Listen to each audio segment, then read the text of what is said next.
Our story begins with a grand vision of connecting the Atlantic and Pacific Oceans through the Isthmus of Panama.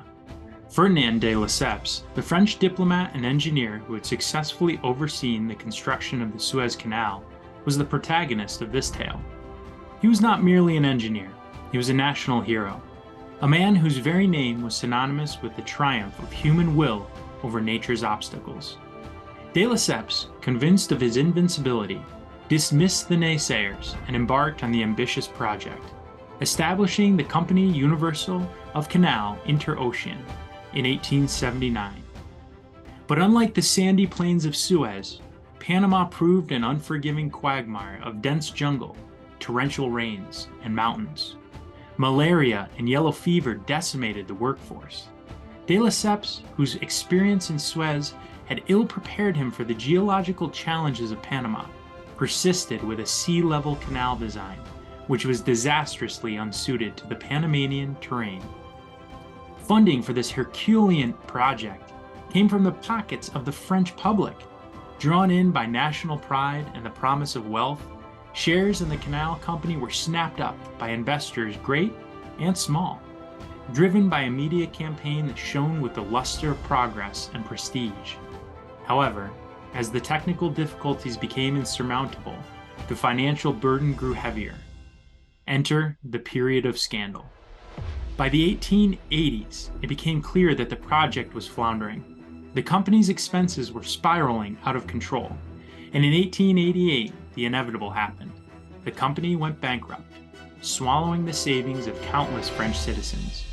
The scandal erupted when it was revealed that nearly half the company's capital had been spent on bribes and propaganda.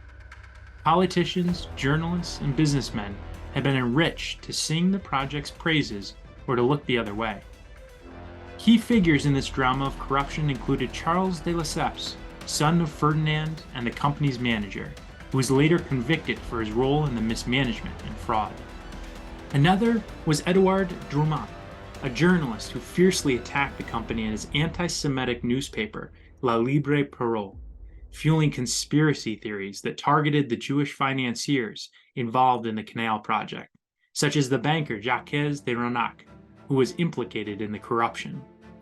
The societal impact was profound. Thousands of small investors were ruined, leading to public outrage and a crisis of confidence in the Third Republic. It emboldened the burgeoning socialist movement and sowed deep distrust in the government and the capitalist system. The scandal also fueled the flames of anti-Semitism, contributing to the atmosphere of intolerance that would culminate in the notorious Dreyfus Affair. A lesser-known aspect of the scandal was an attempt to salvage the project by the new Panama Canal Company in the 1890s, which eventually sold its rights to the United States. This paved the way for the successful completion of the canal by the Americans in 1914, fundamentally altering global trade patterns. The scandal unfolded against the backdrop of the Belle Époque, an era characterized by optimism, cultural flourishing, and industrial progress. Yet beneath this gilded surface lay the contradictions of an age grappling with the rise of modern capitalism, imperialism, and the political machinations of the Third Republic. The Panama Canal scandal is a cautionary tale of overreach, where the intoxicating allure of progress and national pride clouded judgment and allowed greed and corruption to fester. It holds a mirror to the complexities of human ambition and the vulnerability of democratic societies to the darker impulses of their leaders and financiers. The reverberations of the scandal were felt well into the 20th century, a testament to its profound impact on French society and the broader historical trajectory of international relations and global commerce.